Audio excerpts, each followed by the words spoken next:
भिरगू क्षेत्र बलिया में इस समय लखनऊ से डिवाइन हॉस्पिटल से हमारे बीच डॉक्टर ए के श्रीवास्तव जी हैं। बलिया के लिए सौभाग्य की बात है। आप 20 साल पहले 2003 में भी बलिया में थे। गुरुद्वारा में एक कैंप लगा हुआ था। हार्ट और ब्रेन से संबंधित जो बीमारियां हैं लोगों में, ख़ास तौर पे देखा जा रहा है लोग बड़े बड़े शहरों में जा रहे हैं इलाज कराने। बलिया में तो इस तरह की कोई व्यवस्था नहीं है, जिसके चलते लोग लखनऊ, दिल्ली, गोरखपुर वगैरह यहाँ भी जाके इलाज कराएं। लेकिन आज एक हमारे बीच बलिया में बागियों की धरती पर डॉक्टर ए के श्रीवास्तव जी हैं। पहली बात मैं इनका वेलकम करता हूं, स्वागत करता हूं। डॉक्टर साहब, आज आने का अवसर क्या रहा आपका बलिया में? नहीं, काफ़ी दिन के बाद जो है मैं बलिया आया और 20 साल पहले यहाँ आया था और पेप्सी होटल में रुका था और गुरुद्वारा में कैंप लगा हुआ था। मैं 20 साल पहले संजय गांधी पीजीआई में वहाँ प्रोफेसर हेड था हार्ट सर्जरी का, और प्रदेश में मैंने ओपन हार्ट सर्जरी का स्थापना किया। फिर वहाँ से हटकर जो है डिवाइन हार्ट हॉस्पिटल बना 2006 में, जिसका उद्घाटन भारत के राष्ट्रपति डॉक्टर कलाम साहब ने किया था और आदरणीय अटल बिहारी वाजपेयी साहब उसकी जो है वो अध्यक्षता किए थे। तो हार्ट का हॉस्पिटल है, हार्ट का ही सारा है। एक अवेयरनेस के लिए यहाँ पे आने का मकसद यही है कि लोगों के ऊपर जागरूकता हो।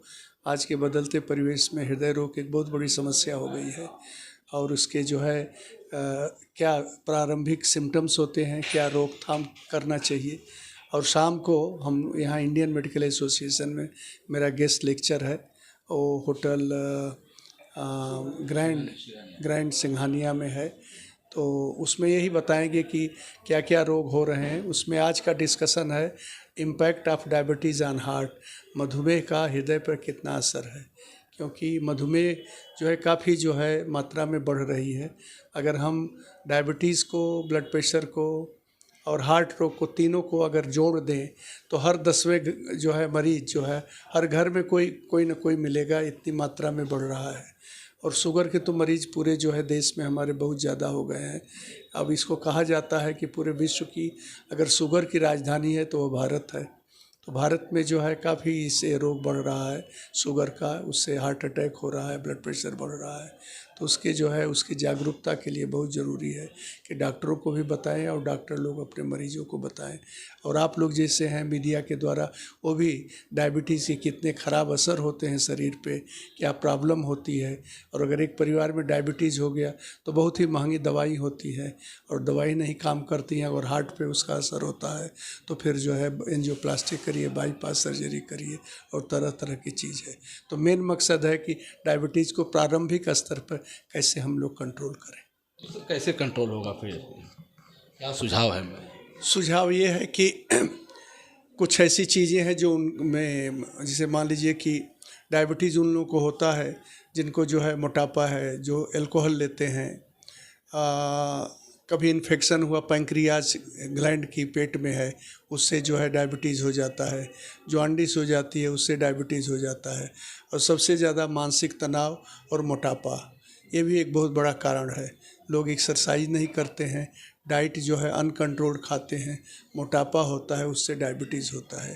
तो ये तो होने के कारण, तो ये सारी चीज़ों पे अगर हम कहें कि हम एक संतुलित भोजन लें, रोज़ 35-40 मिनट हम एक्सरसाइज करें और जो मीठी चीज़ें हैं उसको कम खाएं, और मानसिक तनाव अगर है तो उसके भी जो है योग है, मेडिटेशन है, दवा है, इससे कम करें।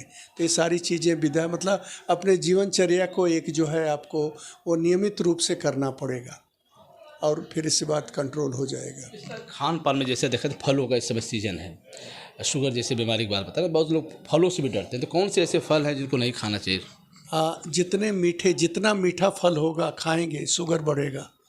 तो अगर कोई सेव का कह लीजिए एक है जिसको हम डायबिटिक पेशेंट को जो है एडवाइस करते हैं। बाकी सारे जो है वो बड़े मीठे होते हैं और मीठा से चाहे फल खाएं, चाहे आलू खाएं, चाहे शुगर खाएं या चीनी खाएं, जो भी मीठा एक्सेस अमाउंट में लेंगे तो उससे डायबिटीज़ बढ़ेगा। तो लेकिन एका दुका देखा जाता है कि बच्चों में भी शुगर जैसी बीमारी आ जाती है, वो किस तरह से? हाँ, शुगर जो है डायबिटीज़ दो तरह की होती है, एक बोलते हैं जुवेनाइल डायबिटीज़ और एक एडल्ट।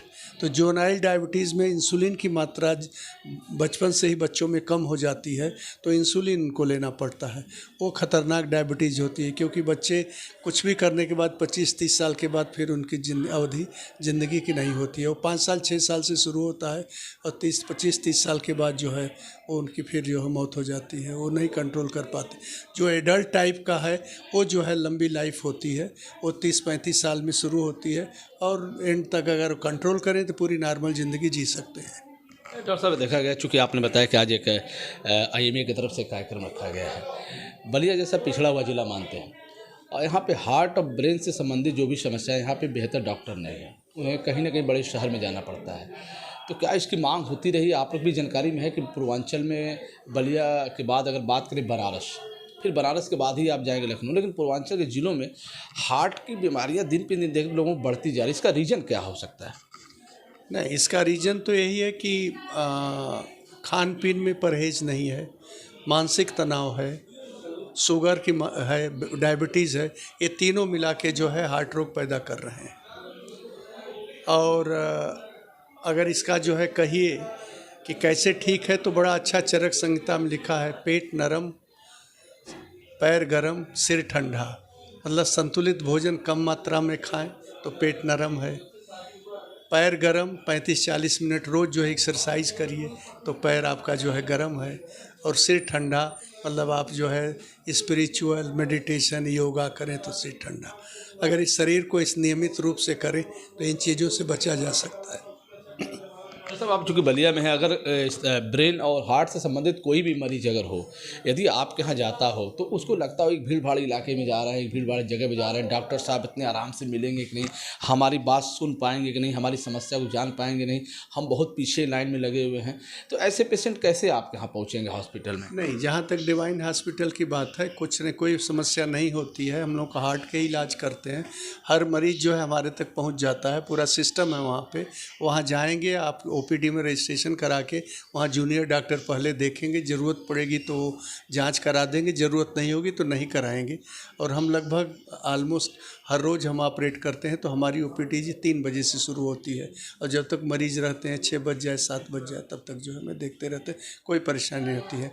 प्राइवेट हॉस्पिटल में उतनी परेशानी नहीं होती जितना सरकारी अस्पताल में, क्योंकि कम दाम पे वो सर्विस देते हैं, तो वहाँ भीड़ बहुत होती है। और किसी भी डॉक्टर की एक क्षमता होती है, जैसे हम प्रतिदिन 25 से 30 मरीज़ देखते हैं, सरकारी अस्पताल में जैसे 100 से 200 मरीज़ देखेंगे, तो उस व्यक्ति की कितनी क्षमता होगी, तो वो जो है उस लेवल तक जो है नहीं कर पाता है। अभी भी जो आपने एक शब्द कहा गाजीपुर, बलिया या इधर के पूर्व क्षेत्र में अभी भी डॉक्टरों की बहुत कमी है।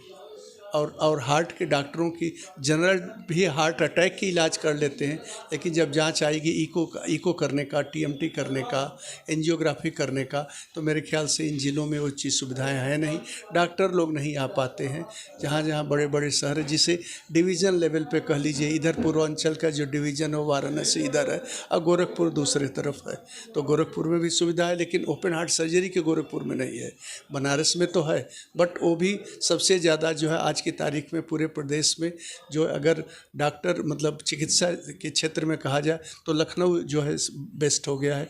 लखनऊ में जो है 3 मेडिकल इंस्टीट्यूट हैं, कम से कम 10-12 जो बड़े बड़े हॉस्पिटल्स हैं, तो आज की तारीख में लखनऊ में सारी चीज़ें हैं और चॉइस है, आप जहाँ चाहे वहाँ चले जाएँ, कोई प्रॉब्लम नहीं है।